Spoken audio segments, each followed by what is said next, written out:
So, po ay nagkikita po natin sila, pumunta po sila dito at nag-inspire nga sila sa atin ng pagkakaluto para sa kanilang house blessing at birthday celebration. So, magluluto tayo ng 40 pieces na embutido.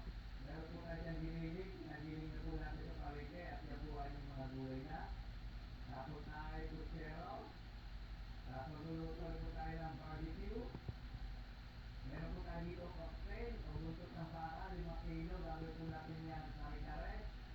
Tapos magluluto po tayo ng 7 kilong kaldereta ng baka.